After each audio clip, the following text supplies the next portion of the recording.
Have you ever wondered what event shocked the world and fueled the Indian independence movement? Picture this. The year is 1919, a warm April day in the public garden of Jallianwala Bagh, Amritsar, Gujarat. A sea of faces, men, women and children, all gathered in peaceful protest. Their cause, the unjust arrest and deportation of two nationalist leaders, Satya and Saifuddin Kitchlew. It was also a day of joy, a day to celebrate the vibrant Sikh festival of Baisakhi. The air was filled with the spirit of unity and resistance, yet also with the jubilant echo of a cultural celebration, a unique blend of political dissent and cultural festivity. It was a gathering that encompassed the very essence of the Indian spirit, resilient, vibrant, and ever hopeful. Yet, unbeknownst to them, their peaceful gathering was on the precipice of a horrific nightmare. Enter Brigadier-General Reginald Dyer, a man whose actions would forever be etched in history. On that fateful day of April 13th, 1919, Dyer arrived in Jallianwala Bagh, Amritsar, with 50 of his men. His orders were clear, and his intentions even clearer. In his eyes, the gathering of peaceful protesters was a threat to British authority, a defiance he was determined to quell. Without a moment's hesitation or a shred of warning, Dyer commanded his troops to take position. The tranquil atmosphere of the garden was abruptly shattered as the first shots rang out, echoing off the enclosing walls. A moment of stunned silence gave way to chaos as realization dawned on the gathered crowd. They were under attack. For approximately 10 gruesome minutes, bullets rained down on the unarmed civilians. Dyer's troops, armed with rifles and machine guns, fired relentlessly, stopping only when their ammunition was nearly depleted. The sounds of gunfire and the cries of the innocent filled the air, a haunting symphony that echoed the brutality of colonial rule. The garden, once a place of peace and unity, was transformed into a death trap. Enclosed by high walls and with only a single narrow entrance, escape was a far-fetched dream for the trapped crowd. Many fell where they stood, their lives extinguished in an instant. Others were trampled in the desperate scramble to escape the hail of bullets, their screams of fear and pain a stark contrast to the peaceful protest that had taken place just moments before. As the echoes of the last gunshot faded, the garden was left in a chilling silence. Bodies lay scattered amidst the greenery, the earth beneath stained with the blood of the innocent. The air was thick with despair and the stench of death, a grim testament to the horrors that had unfolded. In the end, the garden was a scene of utter carnage and despair. The Jallianwala Bagh massacre, a brutal testament to the ruthlessness of British colonial rule, had claimed the lives of hundreds of unarmed civilians and injured thousands more, leaving behind a legacy of pain, resistance, and a strengthened resolve for independence. The aftermath of the Jallianwala Bagh massacre was as tragic as the event itself. The air was thick with grief and despair as the dust settled on that fateful day in April of 1919.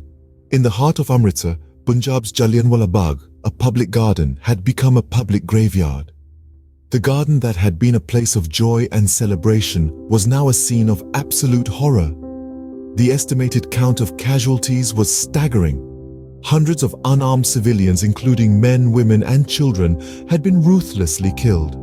Thousands more were injured, their lives irrevocably altered by the violent and brutal acts of the British troops under Brigadier-General Reginald Dyer.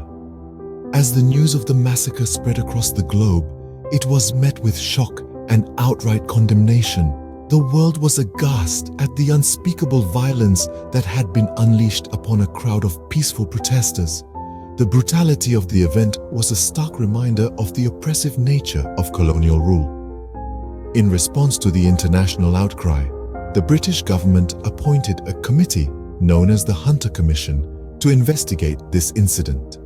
The commission was tasked with unearthing the truth behind the events that unfolded at Jallianwala Bagh. The world watched with bated breath as the Hunter Commission delved into the depths of this horrific event. The commission's findings led to the removal of Dyer from his command, He was censured by the British Parliament, his actions deemed as a gross misuse of power. However, the repercussions of his actions lingered. The massacre had already left an indelible mark on the psyche of the Indian people and the world at large. While Dyer was seen as a villain by many, some in Britain hailed him as a hero, a defender of the British authority. This dichotomy of perception reflected the deep divide between the colonizers and the colonized, a divide that would only deepen with time. Dyer was eventually removed from his command and censured, but the damage had been done. The echoes of the gunshots at Jallianwala Bagh continued to reverberate, serving as a grim reminder of the price of freedom and the horrors of colonial rule. While the massacre was a dark chapter in India's history, it also served as a catalyst for change.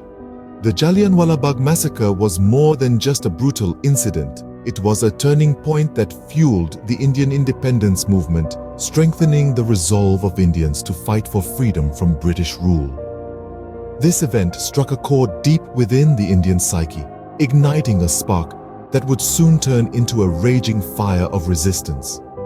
The aftermath of the massacre saw an unprecedented surge in nationalistic fervor. Ordinary citizens, previously complacent or fearful, were now filled with a burning desire for freedom. The horrific images of the massacre were seared into the collective memory of the Indian people, serving as a constant reminder of the price of their subjugation under the British Raj. The massacre also created a shift in the political landscape of India. The brutality of the event exposed the true nature of colonial rule, shattering any illusions of benevolent governance. Leaders like Mahatma Gandhi and Jawaharlal Nehru, who had previously advocated for a moderate approach towards the British, were now convinced that India needed to sever ties with Britain entirely.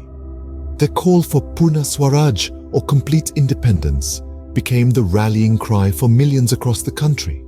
The Jallianwala Bagh massacre was not just an event.